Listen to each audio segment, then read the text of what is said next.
کیا آپ نے کبھی سوچا انسانیت کی کہانی کا آغاز کیسے ہوا؟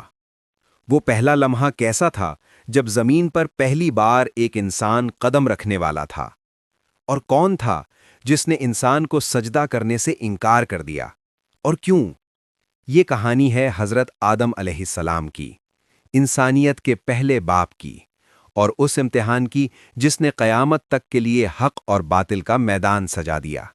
اللہ تعالیٰ نے قرآن میں فرمایا کہ جب اللہ نے فرشتوں سے کہا، میں زمین میں ایک خلیفہ بنانے والا ہوں، فرشتوں نے عرض کی، کیا تو اسے پیدا کرے گا جو اس میں فساد کرے اور خون بہائے، جبکہ ہم تیری تسبیح اور تقدیس کرتے رہتے ہیں؟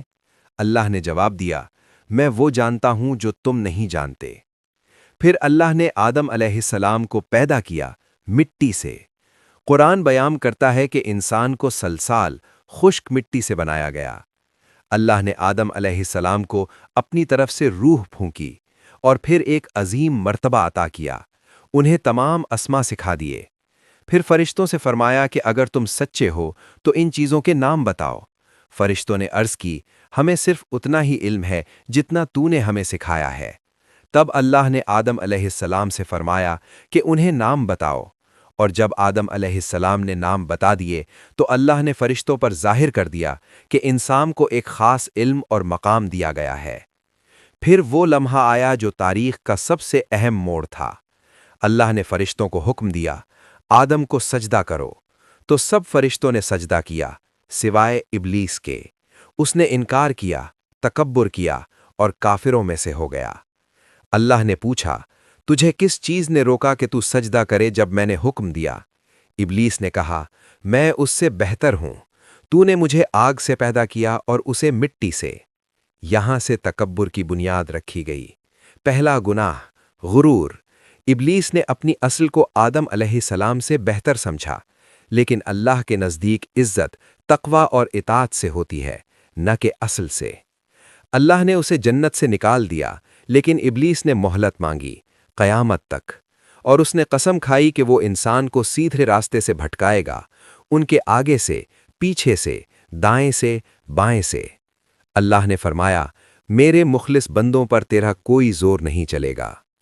آدم علیہ السلام کو جنت میں جگہ دی گئی، انہیں اور ان کی زوجہ کو حکم دیا گیا کہ جنت میں آرام سے رہو، جو چاہو کھاؤ، لیکن اس ایک درخت کے قریب نہ جانا۔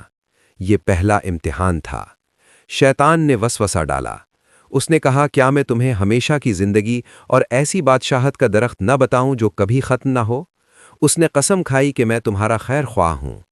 آدم علیہ السلام اور ان کی زوجہ سے لغزش ہو گئی، انہوں نے اس درخت سے کھا لیا اور فوراً ان پر ان کی شرمگاہیں ظاہر ہو گئیں، وہ جنت کے پتے جوڑنے لگے۔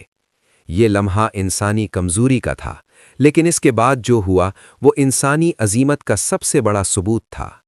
آدم علیہ السلام نے فوراً اپنی غلطی تسلیم کی، انہوں نے دعا کی جو قرآن میں ہے، ربنا ظلمنا انفسنا وَإِن لَّمْ تَغْفِرْ لَنَا وَتَرْحَمْنَا لَنَكُونَنَّ مِنَ الْخَاسِرِينَ۔ اے ہمارے رب، ہم نے اپنی جانوں پر ظلم کیا، اگر تو نے ہمیں معاف نہ کیا اور ہم پر رحم نہ فرمایا تو ہم نقصان اٹھانے والوں میں سے ہو جائیں گے۔ یہاں انسانیت کو سب سے بڑا درس دیا گیا، غلطی کرنا فطرت ہے، لیکن توبہ کرنا کمال ہے۔ اللہ نے ان کی توبہ قبول فرما لی، لیکن انہیں زمین پر اتارا گیا، فرمایا گیا، تم سب یہاں سے اتر جاؤ، زمین میں تمہارا ٹھکانہ اور ایک وقت تک کا فائدہ ہے۔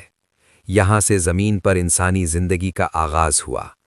آدم علیہ السلام صرف پہلے انسان نہیں تھے، وہ پہلے نبی بھی تھے۔